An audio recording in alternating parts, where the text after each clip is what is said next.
Well, hello everyone, and welcome to the channel, the Prism 4 School of Small Business. I am Salome Chung, the CEO of Prism 4 Enterprises.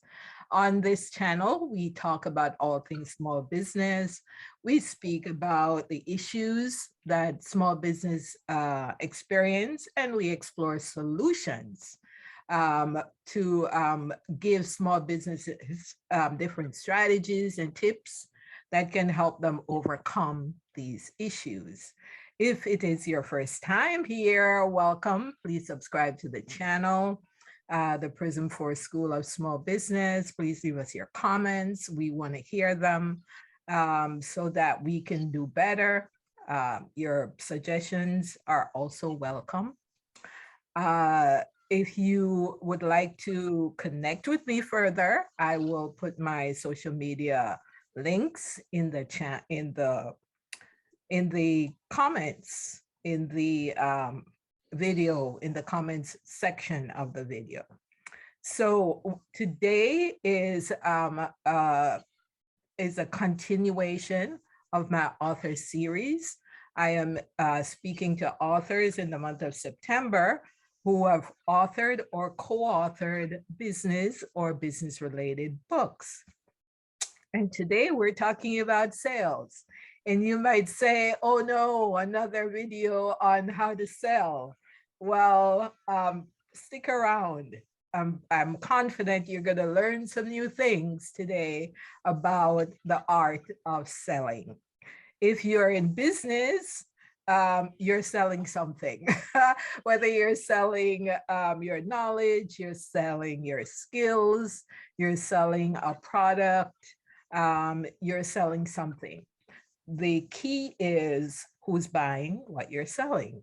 And are you sufficiently skilled in the art of selling so that those who you're selling to feel comfortable buying what you're selling, and they're not frustrated or pressured, because you know what happens when we're pressured.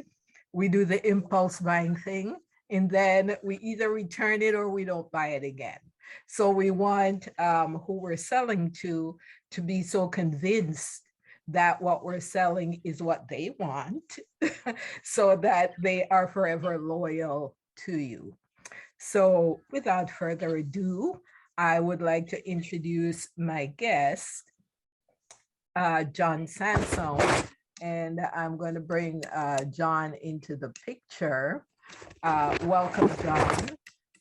Hey, well, thanks, Salome.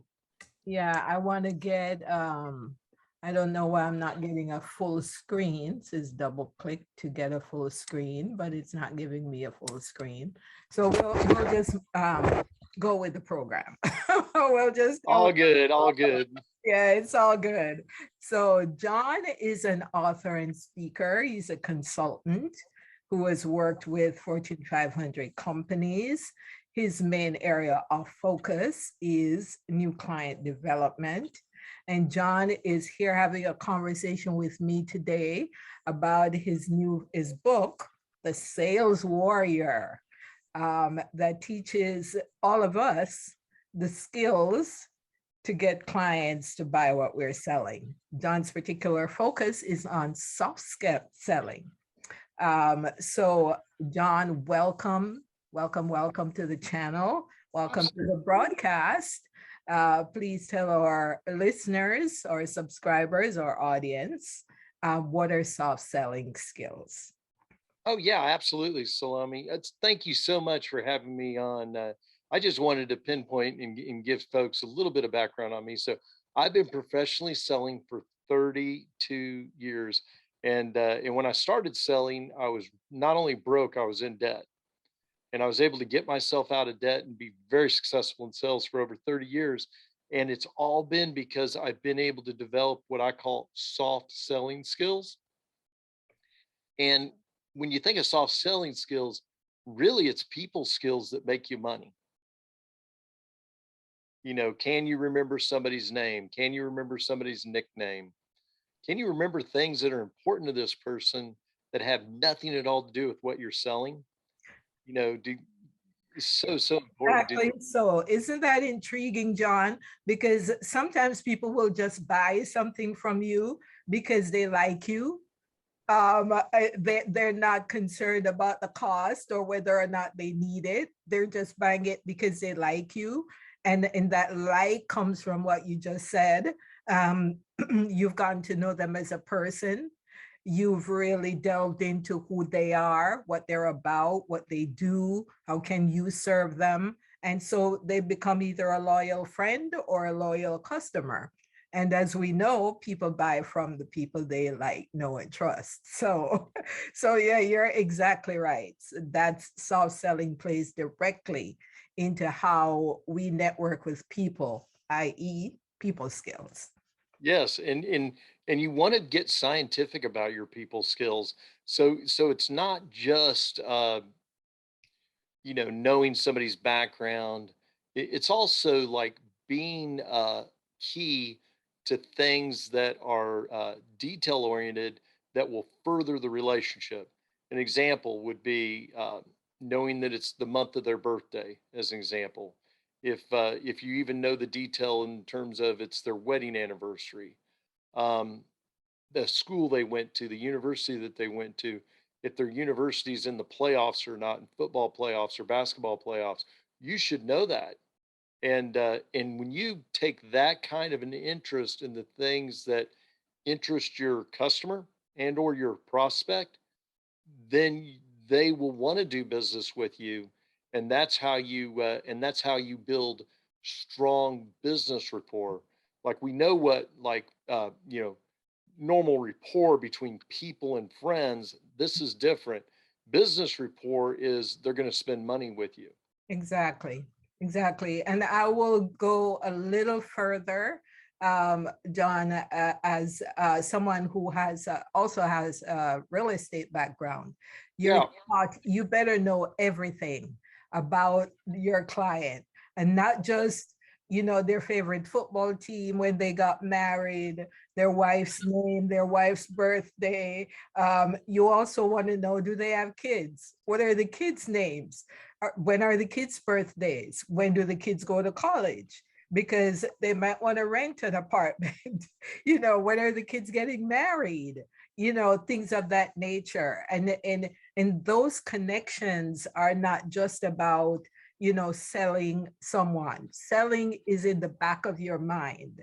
It's outside of the framework of the relationship you're creating. But once you get to that point where you now have to ask for that sale, it's 10 times easier because that person already knows you. They know you have their best interest at heart. So whatever you're selling, automatically in their minds, they think that's a good thing for me. right.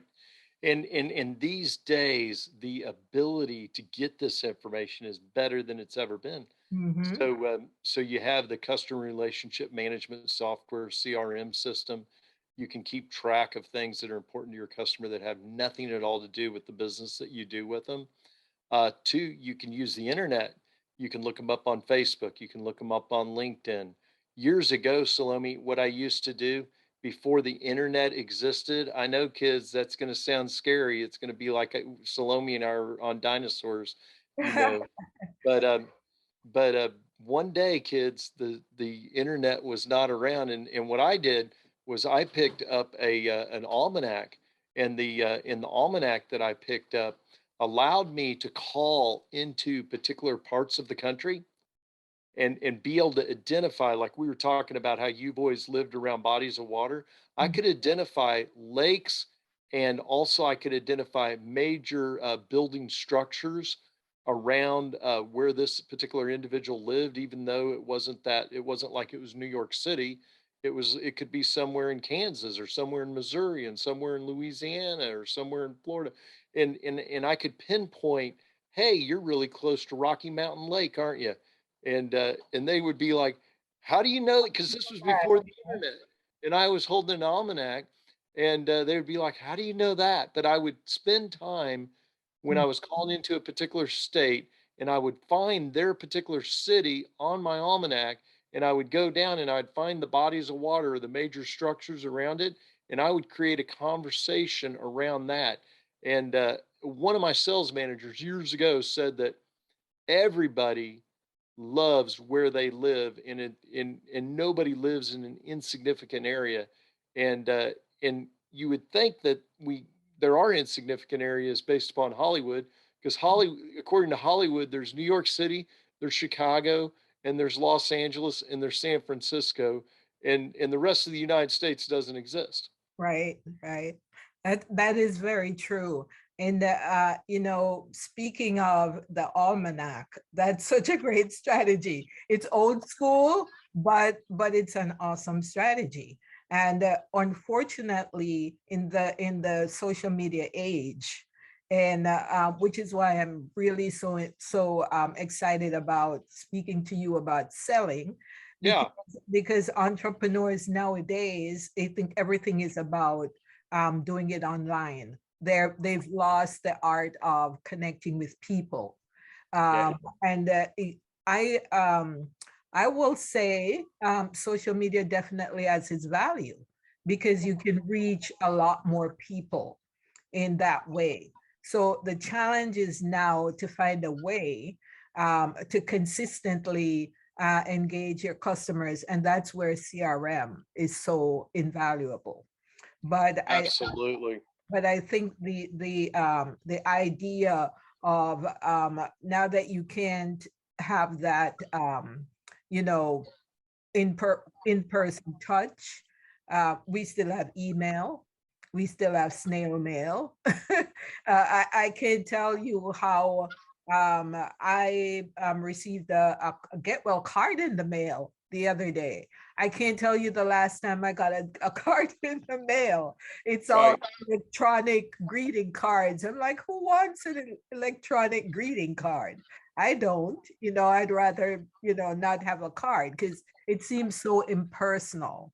But Sure. but that card I got was from a networking, the principals of a networking group that I was a part of, and they had Oh, not okay. seen me in a couple of weeks. So they heard I was ill, so they sent me a get well card in the mail. They didn't send me an email saying get well, they sent me a card. So Right. so what that does for me is now those are people I want to keep connecting with because it says they care about me outside of the business realm. So Right. Right. that connection has gotten stronger, and I know that I can call on them and they'll be supportive. So Sure. we as entrepreneurs in the digital age has forgotten, or we aren't so in touch. We aren't thinking out of the box about ways we can expand that personal touch. So your book, John, I'm Yes. intrigued. I did some research on you. I know the book is titled The Sales Warrior. You're big on soft selling and people skills that support the soft sell. But you also preach warrior weapons. Um, Tell our audience or excuse me, our subscribers, what are warrior weapons? How many of them can you share that um, that can really help um, my audience hone in on the best way to sell without selling? Well, first and foremost, I'll talk a little bit about sales. So sales is a process of taking very detailed notes of exactly what somebody's looking at, and then coming back to that individual and reviewing with them to make sure you know exactly what's important to them, and you need to know not only what's important to them, but why it's important. So I need this, and this on this vehicle, for instance. But why do you need this, and this on this vehicle? Because I have 3 kids and a wife, and we got to ride in comfort, and we got to have leather because the baby's going to throw up. You got to know all this stuff, in order to present the right product. I call it thread the needle. And that's a warrior weapon. You got to be very detailed, and you have to be able to thread the needle. And the only way to thread the needle is to take the time up front. Most salespeople won't do it. They want to just take you right to product. Mhm. Incorrect way to sell. You're actually underselling your prospect when you do that. You want to find out everything that they possibly want, and it's going to be important to them before you show them product. Because you might show them, a slim down product, when in actuality this individual likes to buy really robust products, but you didn't know that because you didn't spend the time to find out. And there's so many ways to do that, because you want to, I call it expand the vision. Yes, So yes. one of the best warrior weapons is attitude. I can tell within 5 minutes of meeting a new salesperson if they're successful or not. I don't have to see any data on what they've sold. I can tell based upon how they approach me and their attitude on when I ask them questions. So a really good successful salesperson is going to take their time, and they're going to find out exactly what somebody needs. And an objection is not an objection. An objection is a question. And prospects have every right to ask questions and get clarification so that they feel comfortable about what they're buying. Because the reason people are uncomfortable talking to salespeople, because they don't want to buy the wrong product from the wrong individual and then have buyer's remorse. So the more Exactly. you spend up front. So that's a big warrior weapon. You got to spend the time up front finding out exactly what somebody needs. And then two, a big warrior weapon is you. Like like you have to have self-confidence. That's why when I say I can tell how good somebody's numbers are just from meeting them, I can tell just based upon how somebody looks me in the eye, how somebody shakes my hand, how well somebody is dressed. Not that they have to have expensive clothing, Mhm. but is their shirt ironed? Are their shoes polished? Are they put together? You, you put all that. Attention to detail, because that's Yes. going to translate into their business life as well. Exactly. Exactly. So all these little things are important. The reason why I called my book Sales Warrior, and that's a warrior weapon into itself, is because I wanted to reframe how salespeople think about themselves. So I spend the first chapter explaining how important salespeople are to an organization. Like when most people think of an organization, they think of the CEO of the company, the president of the company, the CFO of the company, the comptroller of the company, director of human resources. All these glorious jobs that are in the company couldn't exist if they had a poor sales staff. Because Exactly. in, in All this, those positions are meaningless without the sales staff. exactly. So you find a failing large publicly traded company, and at some point they fire the CEO if they're not meeting their sales numbers.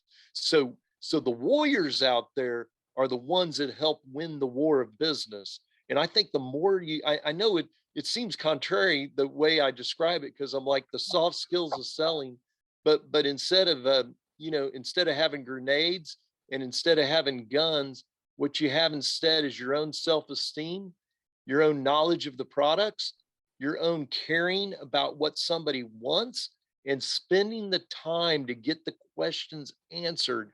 You will Exactly. differentiate yourself in the marketplace if you will spend the time and connect with people on a personal level.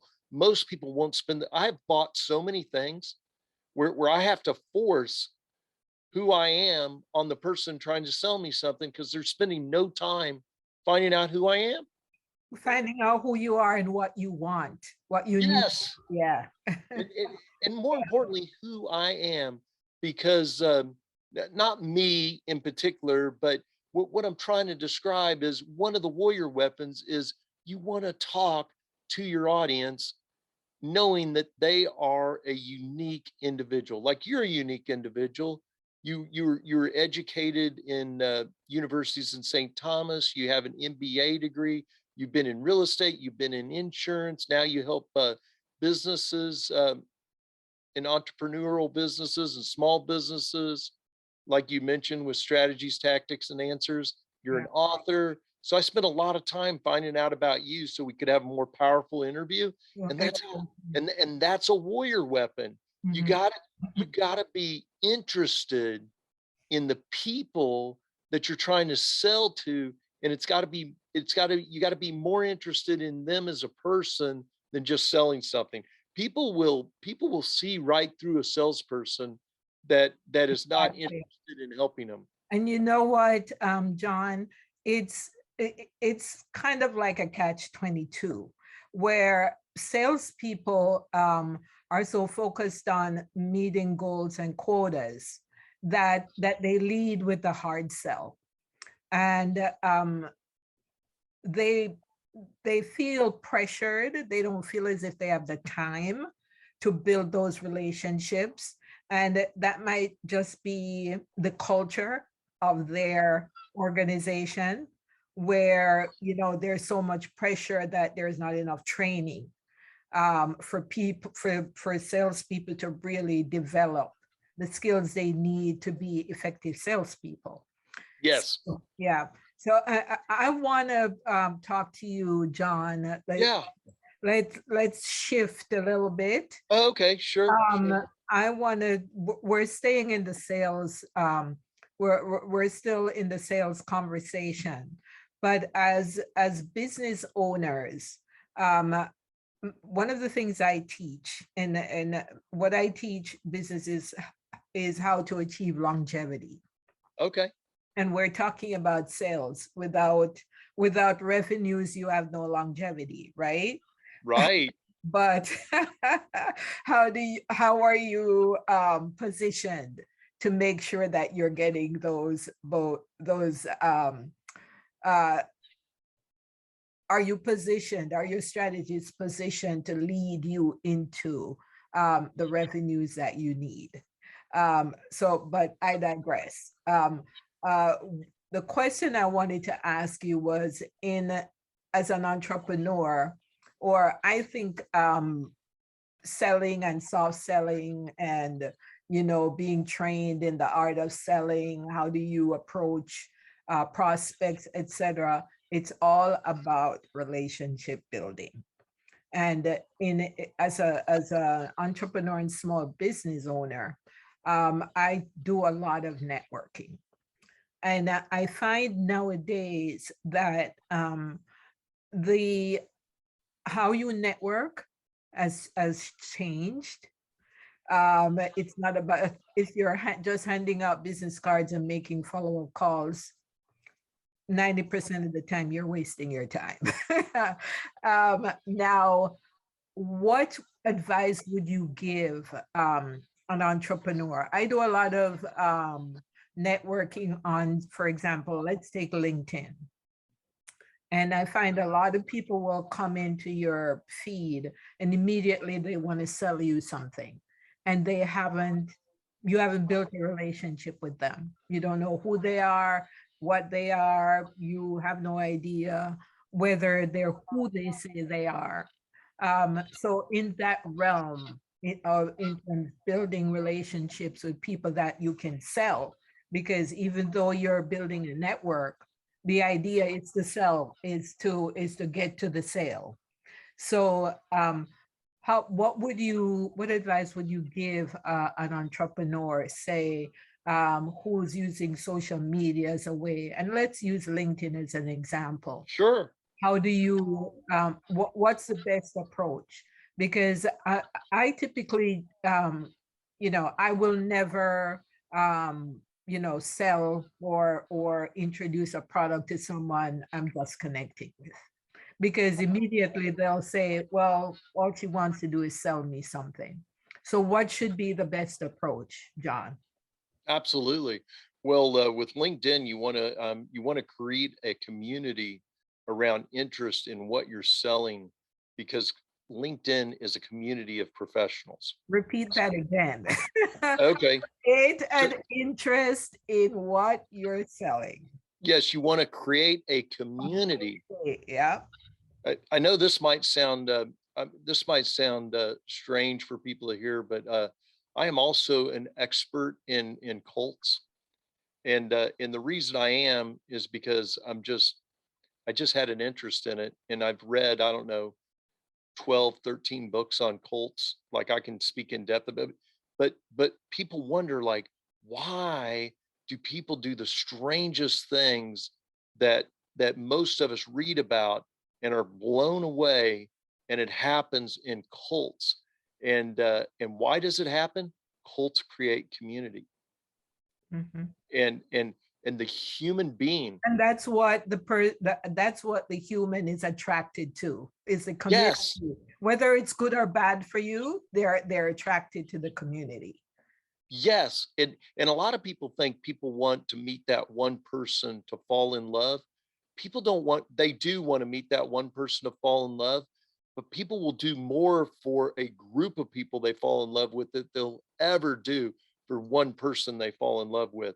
The ability to relate to a big group of individuals where you feel like your community and we're part of a group is much stronger than the marital relationship.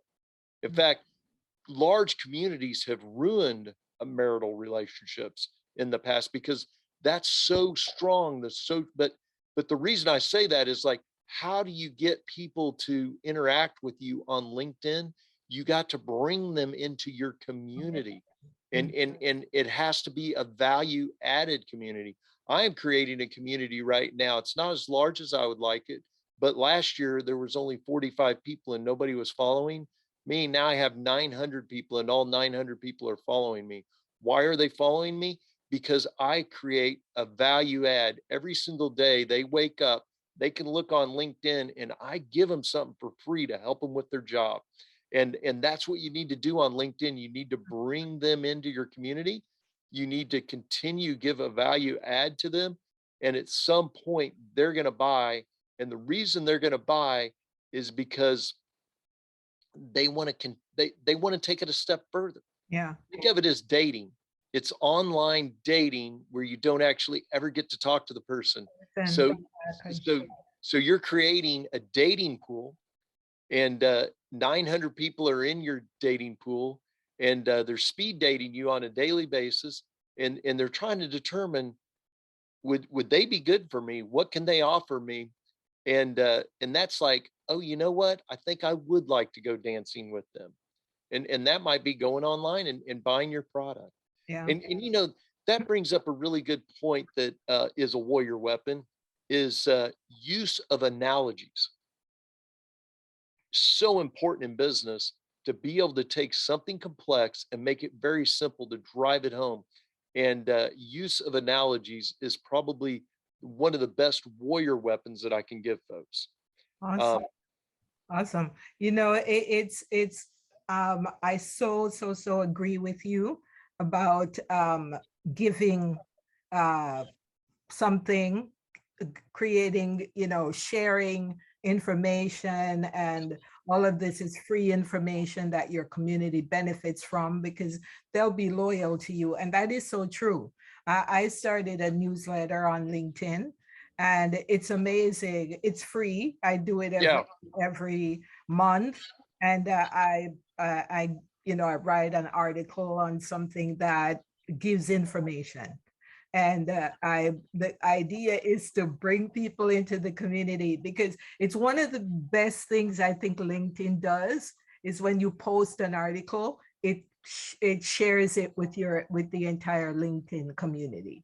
So it brings yes, people into what you're sharing. So that is really awesome. But thank yes. you so much for being here, John. I have one final question. Oh, okay. The Well, fact, and I had something that I wanted to add to go this that would be ahead, go really ahead, powerful for. go ahead. Okay, so there's something called edification. Right. So what is edification? Edification is when you think highly of an individual, and then the person that you think highly of thinks highly of you. And when you bring somebody new into an organization, if you say something great about yourself, that doesn't do anything. But if If if somebody else says something great about you. yes, and here's how the dance goes. So they come in, like if you picture a business meeting, a network business meeting. So some guy comes in, and you meet him for the very first time, and you don't talk about yourself. You talk about somebody else in your organization that's amazing. And then they meet that individual. That individual edifies you because you can't edify yourself. And then that individual could actually, from that, because you edified them, they're edifying you, that individual can book the meeting. Awesome. And that's the key. And in LinkedIn, the way you would do it is you do it with three people, three professionals, be it three men, three women, it doesn't matter. What you do is you create a conversation on LinkedIn on one of your posts. People you know, three trusted individuals you know, yourself and two other people are creating a conversation about the value that you bring to the table. And then as people are getting interested in it, now they see that you're interacting with these two other people that are interested in what you can provide. And then you've created in what we call in the sales business, it's called a buzz. You've created a buzz. Once you've created a buzz, now your community has the ability to explode. Right. And that now you become an authority on whatever topic you're exploring with your exploring in the conversation. So, whenever you then post something afterwards, now everybody wants to know or wants to see or wants to read what you're trying to say, whatever you're trying to say. So, Immediate edification. I don't know why more people don't do it on LinkedIn. Um, I'm just now starting to do it, but to me, it's so basic. yeah. Like, When I was trying to promote my book, I had this professor um, that teaches at one of our local colleges, and uh-huh, we have never met in person. We just okay, have a business. We built a great business relationship and friendship through LinkedIn. And okay. she agreed to review the book. And then she did this awesome write up on Oh, LinkedIn. So that's what you're talking about, the edification. And I can't tell you how many people responded to her post about the book. So that's really amazing. So the final question, yeah, go right ahead. and this is a question I'm asking everyone who's going to be part of this series, because Yes. I'm interested to hear what the answer, how everyone who's going to be part of the series answers this question. When it comes to business, what is your guiding principle? Oh, yeah, that's a great question. My guiding principle is focus on them and what they want, and make sure I know exactly what they want, and then give them service so incredible that they don't ever want to do business with anybody else. And I've even like written out a mission statement. And if you think of the most expensive resorts, um, Ritz Carlton comes to mind. Very expensive. Mm-hmm. People pay a lot of money to stay in the Ritz Carlton, and Yep. they don't argue over price. No, they But do not. but if you line up like the mid-range hotels like I don't know, Hell, Holiday Inn Express and that, it's just price, price, price, price. Salespeople all the time are so worried about the price. Oh my God, I need to bring my price down. I've been a person that historically hardly ever lowers price, mhm. because if you build value and you build connection, price is not an object. Again, you have to think of it from the customer standpoint. They want to buy from people they like, from a company they can trust, with a product that's going to fulfill their need. And what they're mainly not wanting to do is spend too much money on a product that won't meet their needs. And that's like really important to say all the way through. It's not that they're not wanting to spend a certain amount of money, they're not wanting to overspend on something that won't meet their needs. they right. can spend more on something that will really meet their needs. And the only way to find out if you can really meet their needs is by taking the time to really understand what they want. Exactly. And therein lies the rub. A lot of times, um, business people, especially inexperienced entrepreneurs, undervalue what they offer. And to your point, if you're giving the client what they want, you know what they want, you've taken the time to get to know them, they are not at all afraid to spend to buy what you're offering at the price that you need, that you're offering it at. Because if they see the perceived value, they will be more than happy to pay it. So, Exactly. so Exactly. yeah, And I wanted to say something because it's just been a golden nugget that just like hit my head. I think about it all the time. But yeah, one of the reasons why in business I'm never stressed out is because I always understand that I work in quarters, not in months. It's true, you can't have 3 bad months and have a good quarter. You can have 1 bad month and still have a great a quarter. quarter, yes, But the absolutely. more you think in 90-day increments and the less you think in what I'm doing this week, what I'm doing this month, I think the stronger your quarter is because it gives you plenty of time to bring the business in. You're not so worried about January 1st to Yeah, January 31st. You're worried about January 1st to March 31st. right, It right. gives you more time to date and dance before they have to buy, and it takes all the pressure off you. And then like you can get into some sophisticated things. Like I go through a process, and this is a soft selling skill and it's a warrior weapon. It's called posturing. Most salespeople are scared to posture, but if you do all the right things in finding out what they want, so on and so forth, What and is then there, posturing, John? Explain to the people what posturing is. it's where you know your worth. Yeah, Like you're if you think of, confident in what you're offering. yeah, since I'm a guy and I've dated girls, I'm married, but since I've dated girls, girls posture men all the time. Like, hey, Sally, you want to go to dinner on Wednesday? Oh, I think I'm busy. Like, what's that mean? But she's posturing him, Make you right? work for it. Yes, I think I'm busy. Yeah, And but the but but in the sales process, an example would be like it would go something like this. Hey John, I got way too much going on in my life. I got this and this going on in my life. Why don't you call me next month? So we're in January as an example. And let's say you call him January 1st.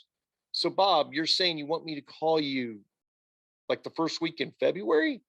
And you act like you even say it that way, like it's a like question. really? Yeah, like the first week in February, and and uh, and then the guy's like, no, you better make it like the 15th of February, and this is how you posture. You come back and you say, you know what? I know we had a really good first meeting and everything, and I feel like you have a lot of interest in what you're doing. But I got to be honest with you.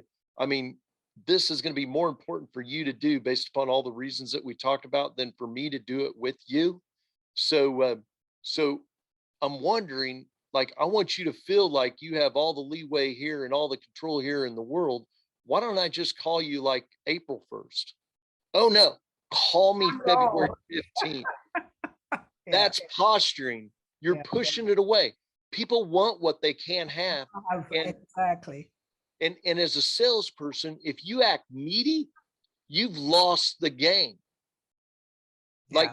Like Yeah. one of my best emails that I ever send out is and this is somebody that's really interested in what I'm doing. One of my emails is hey Mike, would you rather meet this week or next week? Mhm. Like, I don't care. I'm working a quarter. So whether you meet this week or next week, I can still get you in the quarter.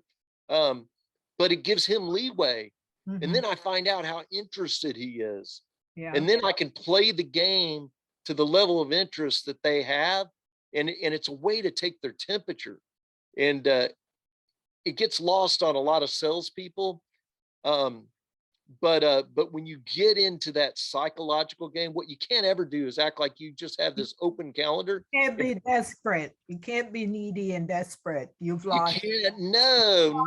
pot right off. Yeah, Yeah, yeah, you got to be trying to date the queen of the prom. exactly. And you got to be the king of the prom, and you can't be desperate. As Can't, soon as you're so desperate, you've lost the game. Like, I've gone to great lengths to show people I'm not desperate for their business. And awesome. it's true. I mean, I'm not desperate for their business, but I will push it away, and it will come back. Yeah, But, it's not what I'm offering you is of benefit to you, not to me. yes, So and you're busy. Other people want what you have. Like, I'll, I got a pretty full calendar, Bob. Do you want to meet Wednesday or do you want to meet Friday? I right, got this time on Wednesday or this time on Friday. Which would be best for you? you. Awesome. Not Oh, I have this wide open calendar. no, So you know what, John? I love that quarter strategy, and I'm gonna steal it. So if you see me on LinkedIn talking to my network about go try this quarter strategy as a soft sales tool, and it's a warrior weapon. Um, remember, I told you I was gonna steal it. no, just mention my I'll book and give mention you. me. I'll give you credit. Yeah, no, yeah, give me credit, because Yeah. we need to be LinkedIn friends. There And two, I can edify you on your book. I just need to get a copy. awesome, awesome. So, John, this has been fantastic. I can Awesome. tell you how I really enjoyed talking to you. This conversation has been really intriguing. To wrap up, please share with the audience, my subscribers, how they can contact you, Sure. how Well, can they mhm, find you, and so that they can get more of what you have to offer. absolutely. So first and foremost, become friends with me or a connection with me on my professional LinkedIn, which is John Jon Sales Warrior, all one word. And two, if you'd like to get my book for free, the best way to do that is to purchase my 3-day boot camp, which is several hours of instruction, video, and audio. And my book for free, which is a 3-day boot camp where I do a lot of interviews like we're doing right now. So the energy is really high. And then I hold my warriors to the fire so that they can come out and be really strong warriors in their business. And that's all done by little action blocks of doing my Sales Warrior Boot Camp. And how you get my Sales Warrior Boot Camp That is was you my go, question. okay, so my Sales Warrior Boot Camp is at my website, saleswarriorinspire.com. So they order my courses $99. It's crazy that it's only $99. But No, honestly, and I'm being honest with everybody, I don't need the money. I'm trying to make a difference in the world. I could sell it for 500, and there was a time period where I did sell it for 500, but now I just sell it for $99. It's my 3-day boot camp. Once you sign up for it, monthly, I will send you a powerful interview like this one. Every single month, I'll send you a powerful interview like this one. And by ordering it for 99 bucks, you get my book for free. And you just can't ask for like a better education, 32 years of this selling. this interview alone was worth $99. There you go. Awesome. Awesome. So Well, no, $99 is nothing. I spent that at the movies. awesome. I know. Awesome. So, John, once again, thank you so much for Oh, yeah. My being a pleasure. part of my author series. And I'm excited about becoming your LinkedIn friend and Awesome. developing a relationship with you, collaborating with you. Cool. And I know you have a podcast, so we'll talk about that another time. But Yeah, in no the worries. meantime, yeah, in the meantime, um, I just want again to thank John Sansone for his insights on the best sales strategies I've heard in a long time. So, Oh, John, thank you so much again, and I hope to see you soon. you got it. And